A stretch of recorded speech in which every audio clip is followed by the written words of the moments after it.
Oh, wow. Oh, it's even a bigger shock looking at everybody now. I'm up here. Okay. My name's Amanda and I'm an alcoholic. My sobriety date is August 18th, 2013. I have a sponsor who has a sponsor who has a sponsor, and this is my home group, Keeping It Sober. We meet Tuesdays at 8, closed discussion, and Saturday, which is an open speaker, which obviously we're here tonight. I'm supposed to tell you what it used to be like, what happened, and what it's like now. And I guess I could consider myself an alcoholic from the very beginning, because I wasn't even 6 months old and I was getting wild turkey rubbed on my gums at night to keep me from crying. So, I don't know. Maybe that was the start. Growing up, I had wonderful parents. At first I was adopted into my family I have now. My birth mom couldn't take care of me, so my parents now, I never had nothing. I always had everything. Anything I wanted, I got it. All I did was ask, and it was right there for me. About second grade, my mom got a phone call and from the teacher saying that I couldn't sit still, I couldn't stay focused, I kept getting in trouble. I couldn't finish my work, do what I was supposed to do, so I went to the doctor, and I got diagnosed, I guess, with ADD, ADHD, whatever. So other than that, I mean, my grades were good, but I got in trouble a lot. All the way up, I made A's, B's, middle school, high school, and like in the middle of high school, it started going downhill. I remember we were out to dinner at Macaroni Grill one night when I was 13 years old, and my dad gave me the first sip of red wine I had ever. And I thought it was the nastiest thing in the world. I thought it was disgusting. So, everything went on in high school. I cheerleaded, and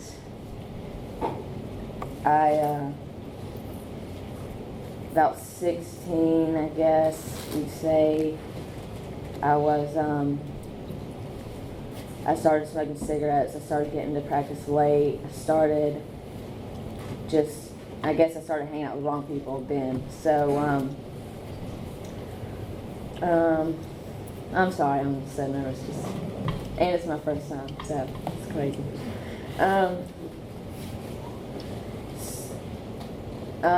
I cheered every Friday night, football games, did what I was supposed to do, did competition cheerleading.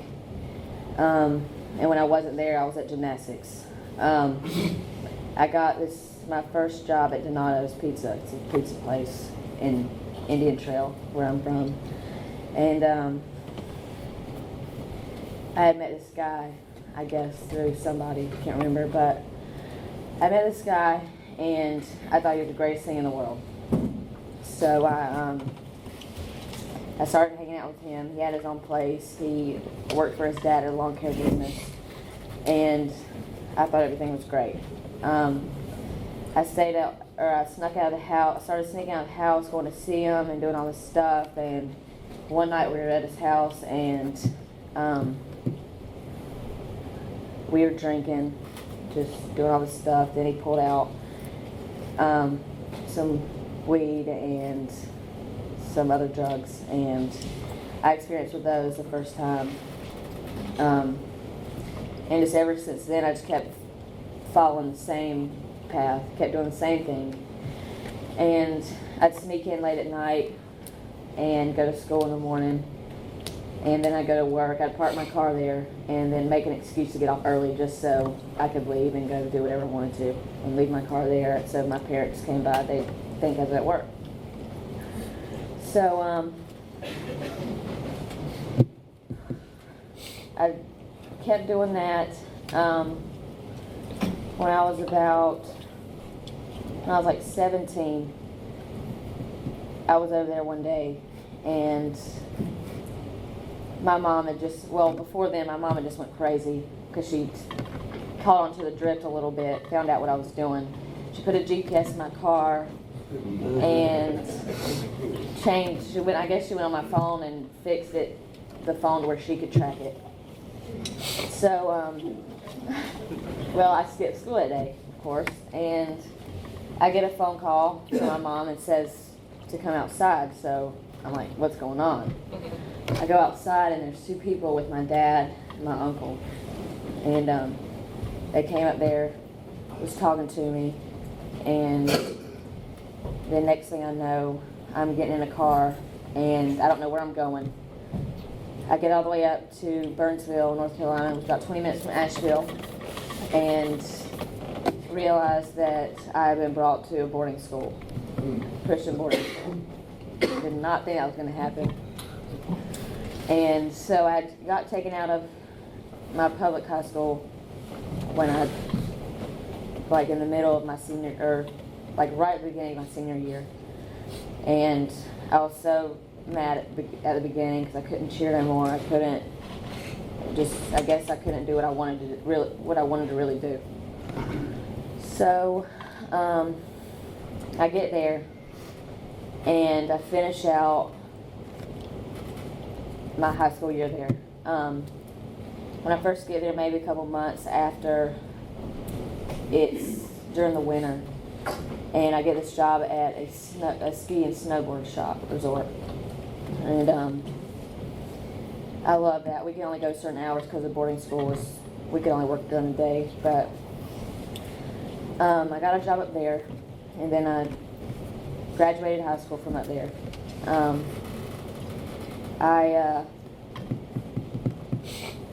Once I graduated, you could stay there till you're 18. You had to leave basically when you're 18 because you couldn't stay there any longer. So I graduated, and I guess they saw that I was doing so good, they gave me a job. I was a CIT counselor in training up there for a little bit, and we had our own apartment connected to the place. I had my car up there. My mom brought my car. I started being rebellious from the very start. You weren't supposed to smoke cigarettes, and of course, knowing the alcoholic that I am, I'm smoking cigarettes all the time. They find out, I get kicked out.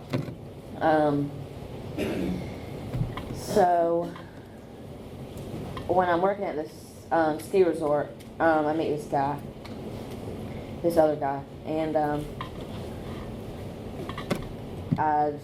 when I got kicked out, I didn't have nowhere to go, so of course I moved in with him. He lives with his parents, and I just kept working and stay with him, and we go out and get drunk all the time. We'd always just, whatever money we made from our paychecks, we'd go out that night and just spend every dime of it.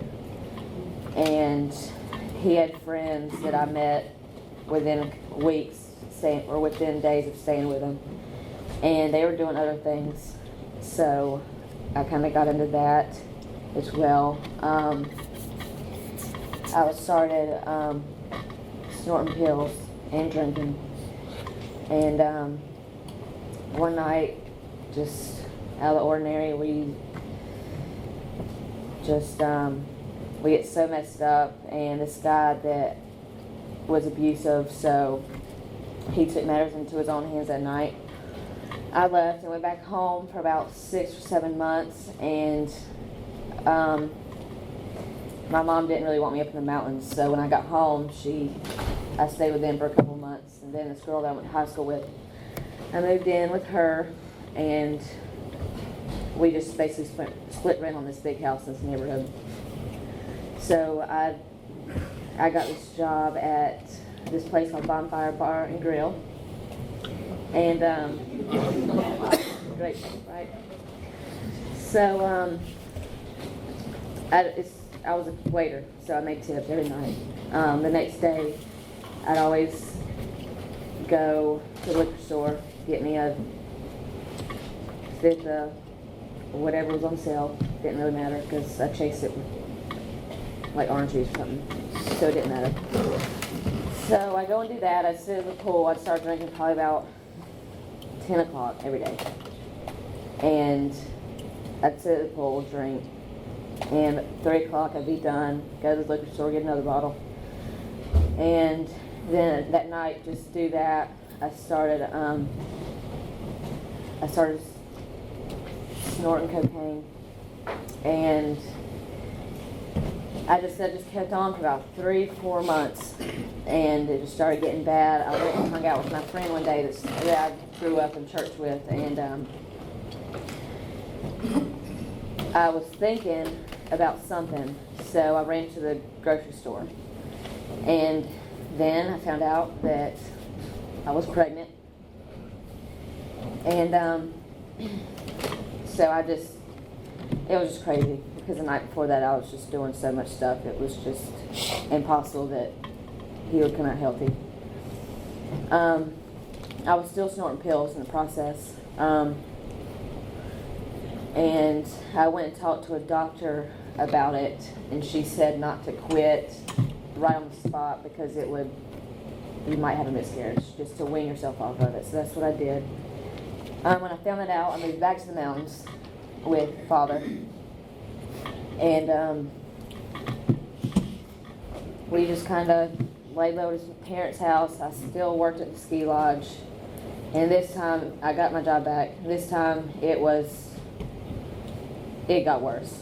I was stealing from the cashier every night. I was doing stuff I shouldn't have. It just kept on. And the friends that I hung out with would do the same thing, but they'd steal more money. I stayed up there with him, and I called my dad almost every day for like 2 years after that, calling him and asking him for money. He Western Unioned me $100 a day, and I just used that to get what I needed. I had to have it, or I would have been sick. I had the baby in February, and he was healthy as could be. Nothing was wrong with him. Fed him. He was perfectly fine. Didn't have to go into the clinic thing or anything. So that's a blessing. When I was recovering, I had a C-section. When I was recovering, they came and gave me shots of pain medication. They came and gave me pills to take for pain, and I don't know, it just got even worse. It started again. It started back. So this time we stayed at, me and the father of my child stayed at my mom's house, and we stayed there for about 6-7 months or so.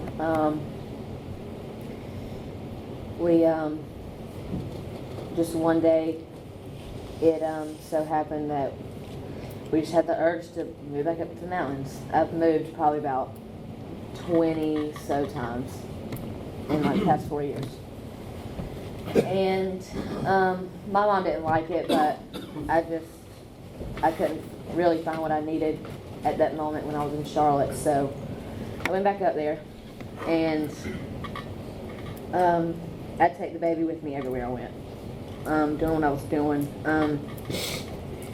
One night, I was seeing another guy while I was with the father of my child, and I had went and hung out with them, drank a little bit, and the baby wasn't with me, but I just left the house. I had to go pick the father of my child up from work, and it was about 11 at night, and I was going through the curvy roads in the mountains, and it started raining really bad. Well, I was in the Zuzu Trooper, which is the worst car possible. Sorry if anybody has one. But I put on brakes real fast, and the brakes locked up, and I went off a 7-foot mountain and hit a rock bank at the bottom, and had to go to the emergency room right then and there. I had to climb up the mountain that I had drove off, and the EMS couldn't find me, and they told me if they couldn't, then I wouldn't be here today. So I got about 60 stitches right here underneath my lip, and I got pain medication while I was in there. It was just an ongoing thing. The father of my child's parents came, and he did too. And they came in, and the baby all came to the emergency room and picked me up. I went home, and the day went on. It happened. The next day, I just kept going out and doing what I needed to do. Maybe like a month and a half later, I had a herniated disc in my back from the pregnancy, and so I couldn't get up as fast as I usually could. And the baby just woke up, and the father was getting very mad, so he kicked me a few times, and he was very abusive. And I crawled into the den to where his mom was and was like, pack my stuff up, pack the baby stuff up, I'm going home. And when I get there, I'll get my parents to the gas money. So that's what I did. I went home. I still talked to him, but it wasn't the same after that. I just wasn't gonna be treated like that anymore. I was just fed up with it. But I moved in with my parents again for the last time, and that night I got home, I got some money, went out, I did what I needed to get, had to get what I needed to get. It just kept progressing worse and worse, and a couple months later, it wasn't enough. It was just to the point to where I was spending so much money on it. So I started seeing the guy that I went and usually got my stuff from. He introduced me to heroin, and I started on that. It was worse. It got worse. I went to I drove every day to downtown Charlotte and got what I needed. And I'd go home every day. My dad would go to work. I'd stay at home because I couldn't really hold a job. He wasn't giving me money. I went, did the same thing.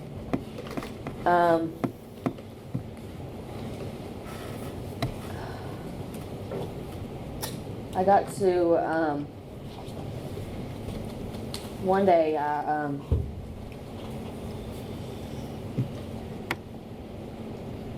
my dad stopped giving me money. He found out what I was doing.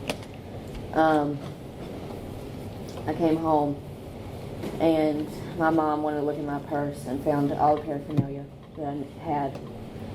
She took a picture of it and sent it to the police station, and told them that you need to come and get her. And I freaked out, so I left. I went out and did that. My mom called me and was like, "You don't come back home. You don't need to be out there like that." So I came home, made sure I had what I needed to get through the morning, and I'm sitting in my bathroom doing what I'm doing, and I thought the door was shut. Well, she walks in and sees what I'm doing, which it just kills me. And so after this, my mom just flips out. We go and get temporary custody. She goes and gets temporary custody, and she has him right now. And after that,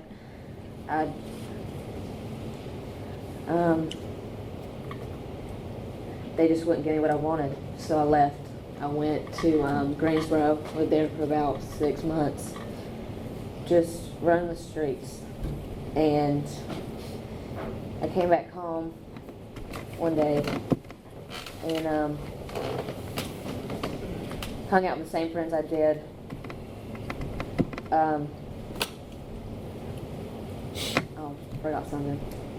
Alright, so when I first started heroin, I went back up to the mountains and showed them how bad it was and what I was doing before that, and we all went down and got like a lot of it. So we went back, and I just started doing it. And that night when we were up in the mountains doing the rest of it, I told him I didn't feel right.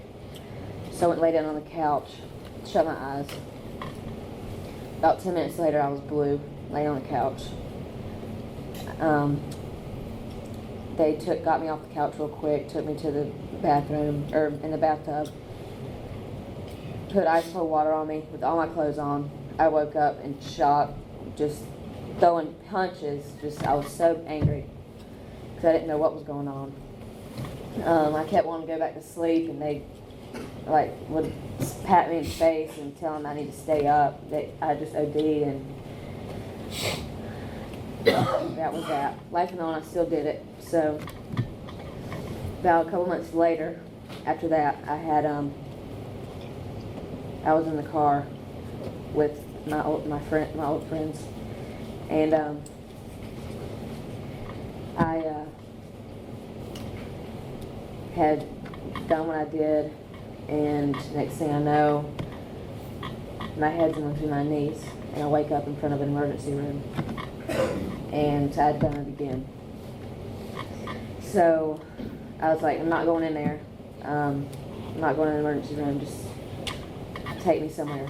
And then I substituted that for cocaine, which was very smart.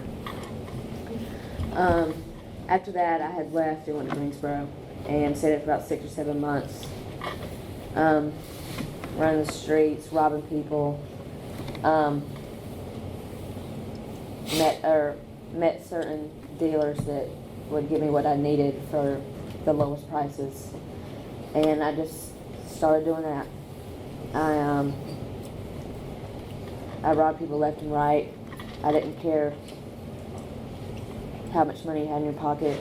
By the end of the day, I was spending about $10,000, and if not more. And there'd be times where I look in the mirror and just be like, why am I doing this? I don't understand what's going on, but within 30 minutes I'd be at it again. And I'd be doing that about 4 times a week. I wouldn't quit.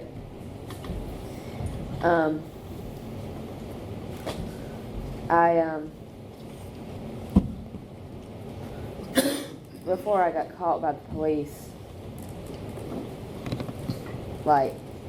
7 months before that, I went to jail for about 2 months for counterfeit money. I was so messed up that I was going to trade money to Walmart, and of course it wasn't real, but you could tell very good that it wasn't real. But I didn't care. I just needed it.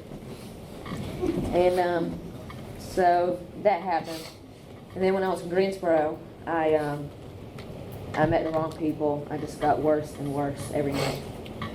I didn't sleep for about 10 days at a time.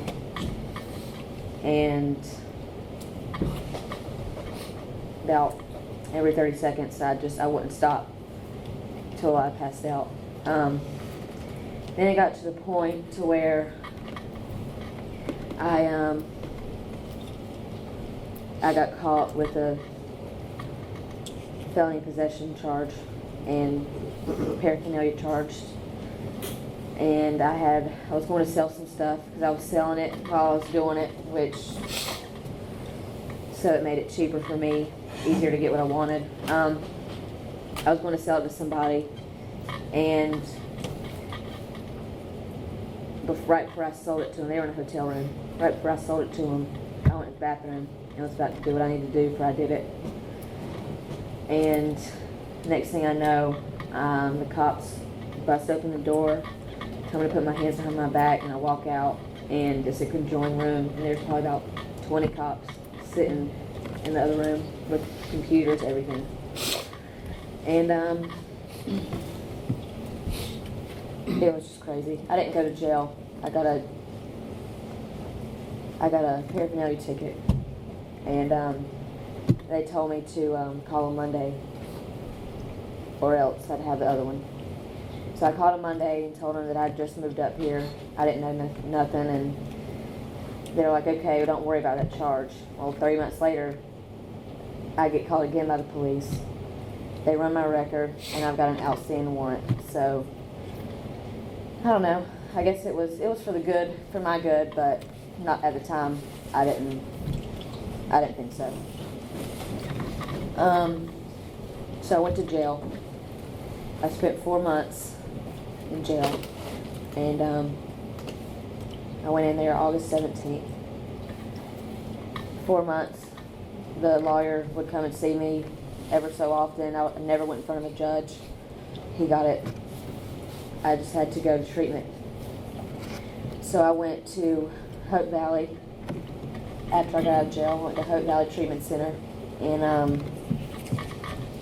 Pilot Mountain, near Mount Airy. Did that for a month. Went to classes every day. At first, when I went in there, I was thinking about, I didn't know what to do because I've never been through this kind of stuff. I've never stopped doing what I was doing, so it was scared. My first instinct, I was scared to death.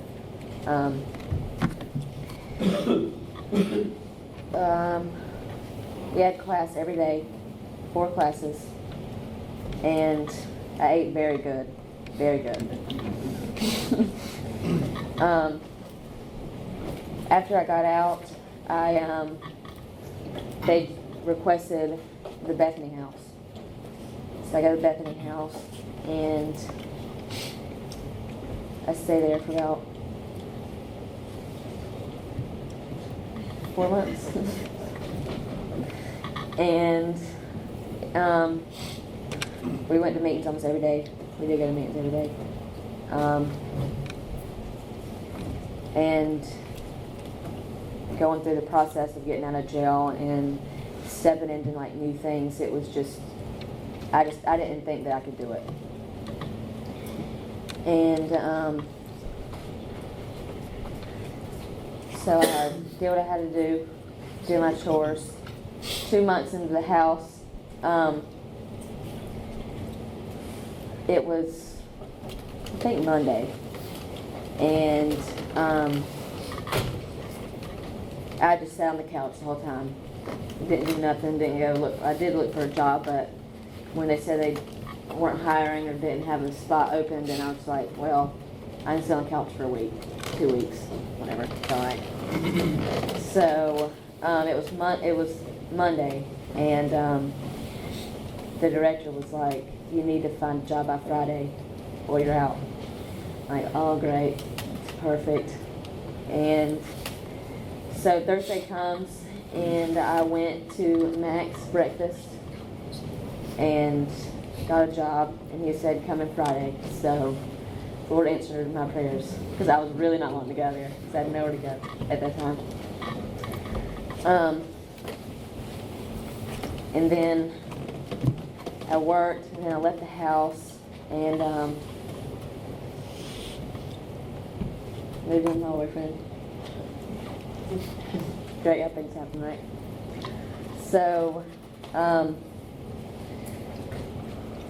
today, living life today is just much better than what happened before in the past. And it's just, my parents were really surprised because they didn't think I could do it. Honestly, me, myself, I didn't think I could do it. And it was just, I don't know, it's just a blessing to be here today. Be alive one day at a time and know what I'm actually doing today. And not falling asleep every 30 minutes. I have a great support system with my family, and when I first got in here, and I got a sponsor, which is the best sponsor ever. and she told me to reach out to women, get phone numbers, talk to women, and I'm just like, I wasn't so sure, because I just like being on my own. I like being independent. I just really couldn't really depend on anybody else. But the more I got numbers, the more I talked to other ladies, and it just kind of seemed to fit all together. And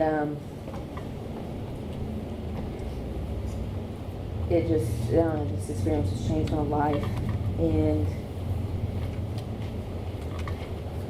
I would ask for nothing better. I know it's very early.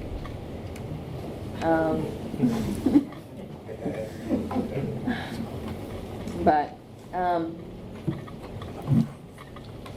not going to sit here and talk about nothing, so I'm going to close it.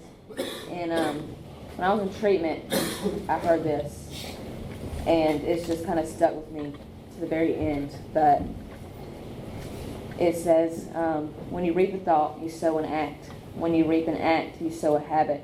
When you reap a habit, you sow a character. And when you reap a character, you sow a destiny. And thanks so much for my story.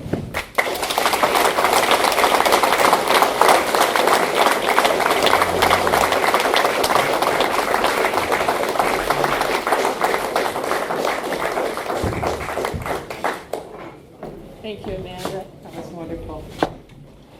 Beautiful job. Let's see. Oh,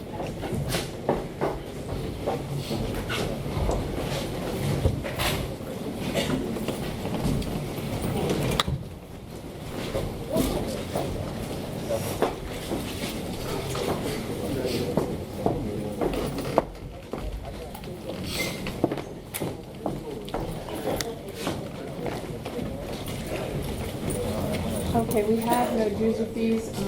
We have expenses, and we're passing the basket, observing our 7th tradition. And see, we offered shifts to mark the time in the program, and Rebecca's going to give out the shifts tonight.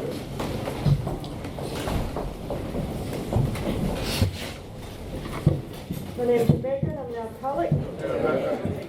And we start off with the white chip, the surrender chip. Anybody want a white chip to start living this way, not drinking, one day at a time? Come back to that one. 1 month, 30 days. 3 months, 90 days. 6 months. Don't ask me how many days. 9 months. 1 year. 2 to 79. Thanks for the white chip. Congratulations on the chips you hold.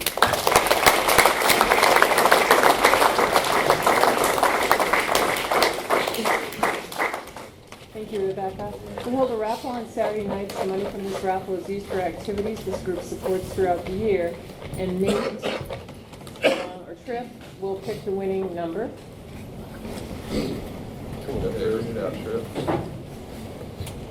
642-626.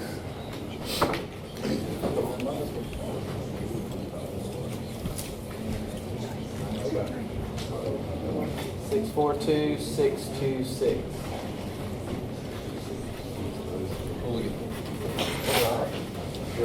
Trying again. Last chance. Over here.